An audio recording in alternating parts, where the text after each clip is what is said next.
ہو گئی۔ کل عمران خان صاحب سے جیل میں میری تفصیلی ملاقات ہوئی مقدمے کی سنوائی کے دوران۔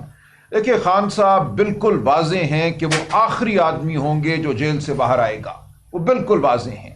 وہ اپنے اسیران کے لیے ہر لمحہ لڑنے کے لیے تیار ہیں، ان کے ساتھ کھڑے ہیں، اور ان کا یہ کہنا ہے کہ جب تک خون کا حساب ہمیں نہیں ملے گا جو 26 نومبر کو بہا، اس شہر میں بہا، اور کوئی بات نہیں ہو سکتی۔ یہ کہنا کہ خون بہا وہ خاک میں مل گیا اب آگے بڑھو، یہ نہیں ہوگا۔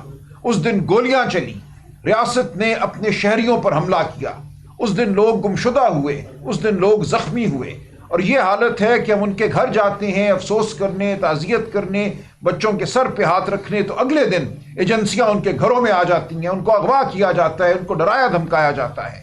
جو لوگ عدالتوں کی جانب گئے ان کو دبایا گیا، ان پہ جبر ہوا کہ اپنے مقدمات واپس لو یا ان سے لا تعلقی کا اظہار کرو۔ تو اس جبر کے ماحول میں عمر صاحب نے بالکل ٹھیک کہا، کوئی معیشت کی ترقی نہیں ہو سکتی، معاشی ترقی ناممکن ہے جب ریاست اور عوام کے درمیان اتنی بڑی خلیج پیدا کر دی جائے۔ تو ہم اس لیے آپ کے سامنے بیٹھے ہیں اور ہم اس لیے مذاکراتی عمل کا حصہ بنے ہیں کہ پاکستان کو فلاح کی جانب لے کر جائیں، جو ریاست اور عوام کے درمیان خلیج فاصلہ پیدا ہو گیا ہے اس کو ختم کریں، جو زخم لگ چکے ہیں ان کو بھرے۔ لیکن ہمیں نظر نہیں آ رہا، ہمیں وہ خواہش جو ہمارے دلوں میں ہے وہ دوسری جانب نظر نہیں آ رہی۔ دوسری جانب یہ لگتا ہے کہ ہم نے الیکشن لوٹ لیا، ہم نے حکومت بنا لی، اب مزے کرو مٹی پاؤ۔ یہ نہیں ہوگا، ہم یقین دلاتے ہیں کہ ہم ایسا نہیں ہونے دیں گے۔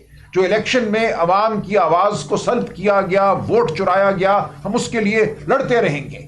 ایسا ہرگز نہیں ہے کہ ہم جن دو نکات کی بات کر رہے ہیں، 26 نومبر کا کمیشن، 9 مئی کا کمیشن اور اسیران کی رہائی، اس کے بعد سب اچھا ہو جائے گا۔ ہم یہ کہہ رہے ہیں کہ یہ وہ بات ہے جس سے آپ کی سنسیریٹی، آپ کا خلوص واضح ہوگا۔